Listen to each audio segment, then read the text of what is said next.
It's Brave Talk Radio, and you're just in time for another brave conversation with your host, Toni Emehel, and co-host, Dr. Randy All right, Short. it's Brave Talk Radio. This is your host, Toni Emehel, and I have with me co-host, Dr. Randy Short. Hey, Randy, how's it going? Oh, I'm wonderful. I'm here looking at the seeds, gardening and talking to you. Well, I like that. So I want to talk about this event that's coming up on what starts this weekend, right? It's the right. The 1st of July, all the way into the 3rd. We're going to be in St. Louis commemorating the East St. Louis Pogrom. They call it a race riot, but it was actually just an effort for people to eliminate an entire people and community for political and economic and cultural purposes. So why is it important that we commemorate this? Why is it important that as a society, and I'm not just talking about people of African descent, African Americans, black people, whichever persuasion or political correctness that most folks like to receive that in. But why is it so important that we look back and remember this today? Well, I'm going to do everyone a favor that isn't black and remind them that we had something that was called the Coal Wars between communities that mined coals for super-rich companies that died by the thousands, were injured and destroyed by very rich companies in West Virginia and in Pennsylvania and throughout Appalachia. And it culminated in cases where you had a war between workers and the United States National Guard, in which the Army was brought in under President that came right after Woodrow Wilson, Warren G. Harding. But you had people machine gunning and killing women and children who were just trying to have enough to live. And this is all white, done by other whites. You had the Pinkertons that torture, kill, rape, beat, burn people out, set people out, let people starve. And this isn't just how you look, it's what you have. And just if we put it in spiritual terms, greed. The inordinate love of money is the root of all evil, and it's greed that causes so much, if not most, of human suffering. So, and these, in particular, violent situations that occurred in southern West Virginia, where people were using machine guns to shoot at fellow Americans who were just saying, we need 15 cents more a day to live on. Now, let's segue to East St. Louis, which occurred in 1917.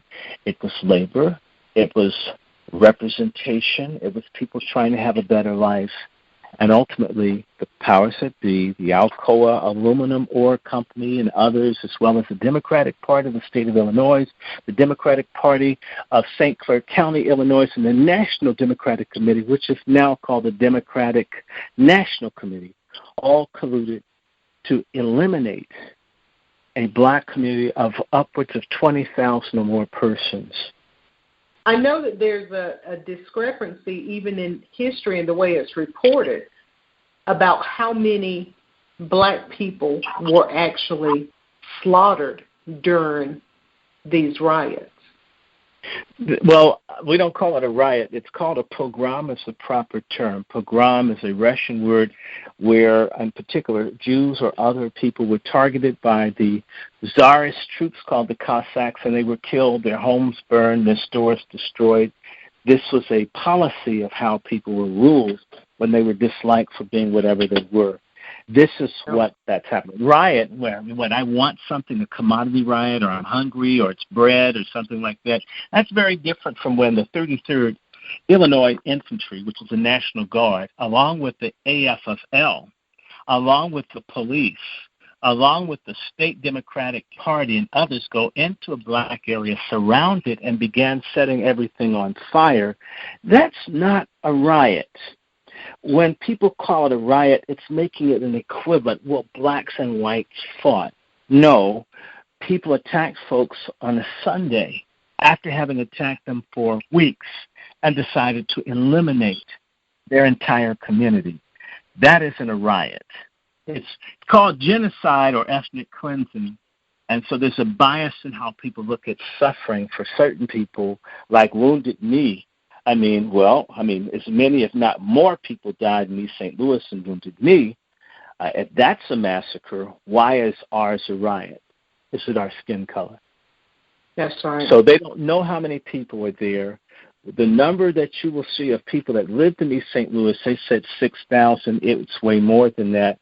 It's many times 6,000.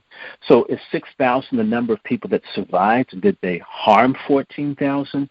They don't really know. When you set hundreds of buildings on fire with people in them and they cannot get out, there are no remains to say how many people were there because they burn up.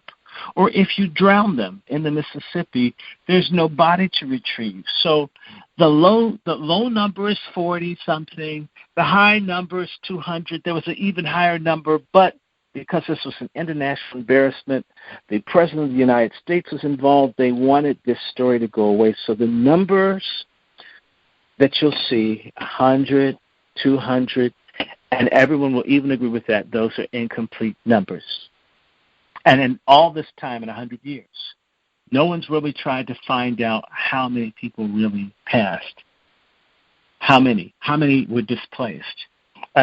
Theoretically, say, they burnt down like 400 or 500 buildings, assuming that if they were family homes and families kind of large, then if half the people got out of those 500 homes and the average family 6 or 7 people, then how many is that? Right? Not to mention that they're shooting, lynching, and drowning people. How many people did they get? Based on some of the documentaries that I looked at, that, just people remembering that time, they talked about folks being pulled off of trolleys. Yes, that happened on May 28th. The big night was July 2nd, where they waited. It was a Sunday, and it will be a Sunday this year. They waited for people to come home from church and sit down to eat. It was dark, and they came and began burning and shooting and killing everyone that they could, men, women, children. Children. And I can't forget there was one woman that was telling what she remembered of the massacre, and she just talked about the looks of joy on the people's faces who were killing all of these people. And even in particular, the women going around arming, threatening, and demanding that the women were cheering them on to kill these white females, the feminists. Oh, women are just so wonderful. They don't do anything wrong. Only men do this. No. Prejudice and hatred and racism involves everybody. Yeah. I've also seen where accounts have been retold about actual groups of white women attacking other black women and killing them, leaving them there and watching them die. Yes, they acted. And even one black woman was scalped. Was scalped on the 28th of May and 1917. She was scalped. She had a relationship with the white man. This is the other reason the white females were quite unhappy with the black women being involved with white men, and they therefore wanted them dead. Here we are 100 years later. A woman was scalped in 1917 for being involved with, or hated for being involved with, a white man. And now we have what we have today in 2017, where, interracial dating and relationships and marriages are widely and wholly accepted. Are we to be sometimes we need to be honest. As a people, that is acceptable today? It is to some, but I want to refresh people's memory and just say to them, within the last 35 days, a young man escorting 2 white females was stabbed publicly at the University of Maryland, a place across the street from the Black Student Building, a place I frequented quite a bit, so I know the assistant director. That was for being with white females. There's no guarantee he did anything other than was a guy who was a lieutenant in the Army who I guess wanted to make certain the ladies got home safe, and he's dead. Day before his graduation at Bowie University in Maryland. And these things happen frequently. Our news people are very cautious in terms of not wanting to talk about it. There was a gentleman in Texas, 2015, interracially married. He was murdered because he was black. These things in particular happen to black males. Very difficult to get this society to embrace the fact that black men who are usually criminalized and vilified, that they can be the victims of violence and injustice. Only everybody else. So where do we go from here? I mean, we're doing this commemoration. Hundreds and hundreds of people will be coming together, sharing a wealth of knowledge and literally bringing truth to the history that's already been foretold in somewhat skim fashion. Where do we go from here? It depends on which we.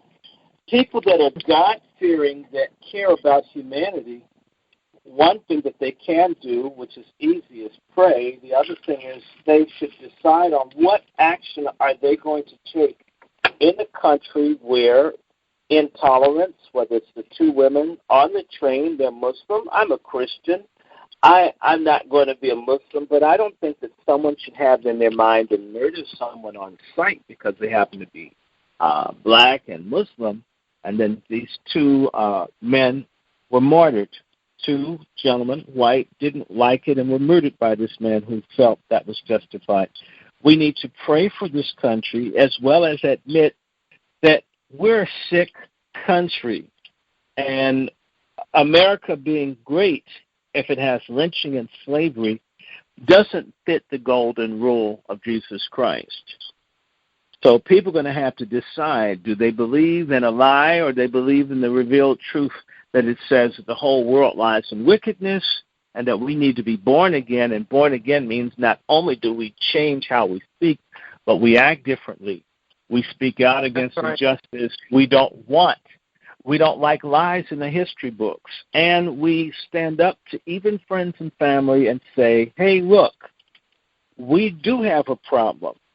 And I'm not going to be a part of it. And if you wish to do wrong, I won't be with you. In fact, if the people who did social evil and injustice, no matter who it is, didn't have people to hang with, most of them are cowards. They wouldn't do it anyway. So what people should also do for another group of folks is be thankful because someone else has had it worse than you. And you need to remember so you can be thankful to God for how far you've come. One of the lessons is that there's nothing wrong with using your Second Amendment right to be able to defend yourself from all criminals and terrorists, foreign and domestic.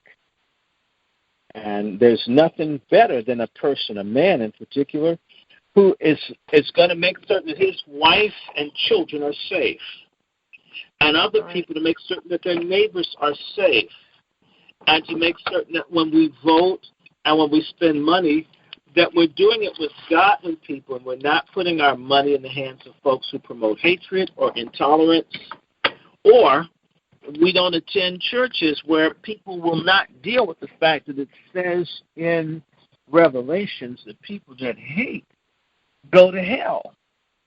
Mm-hmm. So when they talk about all this prosperity and everything else, and they don't talk about the golden rule or how to love one's neighbor, and we can accept alt-right, and folks think I can be in Christian identity, I can hate 90% of humanity, and I'm good with Christ? Are you kidding me? And the little greedy pastors that want to get paid, who won't confront their membership that is wrong, they need to think not about East St. Louis, but about the Civil War. and what a terrible war that was. In fact, we don't even get a real count. Maybe as many as 1.2 million people died in the Civil War. We get the lower number. Where are we going to be if everybody settles everything with the gun? If I don't like you, if you're too fat, you're too tall, you're too dark, you're a female, you're a male, whatever it is, I have to shoot you. We're in trouble if we can't do any better than that. In fact, we don't have a nation. We don't even have civilization. We do have hell on earth if we get like that. That's right. That's right. And I think largely there's a selective memory with regard to the things of the past, and that's one issue. But the second issue is that we have a generation of young people coming up where they're not inspired to be interested in what's happened to our people in the past, which now, again, there's a saying and a quote out there, I can't remember who penned it, but he who controls the printed page also controls the thinking of the age. So if our young people are not reviewing and getting the true history of what has happened to our people, now their thinking is being controlled by what is out there, which is, again, watered down rendition and replay of the facts, or the brutalness of what we have, what has truly occurred with our people. And even I know that a lot of young people don't know what the Democrats' responsibility was. Oh, yes. The things that happened. So now when they become of age and they register to vote, they register to vote not knowing the history. And they all think it's being a Democrat. And that's the party of slavery, Jacksonian, racial riots and pogroms, segregation, slavery, lynching, and all the little riots, and all the assassinations of the important black folks have occurred when Democrats are in power. In the cities where the schools are closed, in the cities where everybody's invited in from all over the world and the unemployment rates are 50% for blacks, and where the schools don't work, show me Black Misery Index off the charts, and I'll show you a Democratic Party machine. Wow. Bravetalk Radio, boldly going into the areas of discussion where many fear to go. And as we close out today's broadcast, I just want to bring back to the forefront that where do we go from here? We're commemorating, we're remembering what happened some 100 years ago to black people, African Americans, people of a strong heritage, a strong and rich heritage. Dr. Randy Short shared with us that, first of all, we need to pray. And then we need to admit that there is a problem, okay? America is not great, has not been great for some time, okay? And then as an individual, you need to decide and see yourself in what you are going to do, because there are lies in the history books. What are you going to do to help set the record straight, to help make America great again? If there's such a thing, if we can even do that. So as we close out, I'm going to let Dr. Short share some parting thoughts with us. Yes, thank you, Sister Toni. I'm going to give people 4 book titles, 4 books that I have that are useful. One is called Race Riot at East St. Louis, July 2nd, 1917, by Dr. Elliot Rudwick, spelled R-U-D-W-C-I-K. There's another book called Power, Community and Racial Killing in East St. Louis by Malcolm McLaughlin, spelled M-C-L-A-U-G-H-L-I-N. Another very good book, similar topic, 1919, The Year of Racial Violence by David Krugler, K-R-U-G-L-E-R, and another book by Cameron McWhirter, spelled M-C-W-H-I-R-T-E-R, called Red Summer. Now, and I want anyone who has an opportunity to share this with other people. They can email me, because we're going to have more information at wrandyshort@gmail.com if you happen to be in the St. Louis area. We will be meeting at the Eads Bridge about 7 p.m. on July 2nd, 2017. That's next Sunday. And we will be meeting on Monday the 3rd about 1 p.m. at St. Mark's Family Church in Ferguson. If you want more information, you can email me again, Randy, RANDYSHORT @gmail.com, and I will happily send you some information about it. And the last thing I want to encourage people, it's not about crying about the past, but getting the lesson from the past, learning from it, and getting to the point where we don't repeat the mistakes of the past, that we have courage. Pray for people in the country to come to the senses of themselves. There is a spiritual war against humanity being waged by Satan. It takes many different manifestations, race, class, all these are different ways of people being in rebellion against God that says we're supposed to love one another. Perhaps you can't get in a time machine and rescue somebody in East St. Louis, but you can become courageous to see things as they are. Ask God to give you the wisdom. If you can't see what's going on in the country, for you to get the wisdom, it says in James, if you lack something, God won't deny you. He won't not give to you to ask.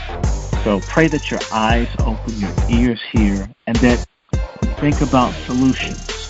What can we do as people in this time, as salt and light, as believers, to make this a more fair and just world as we deal in these last and evil days?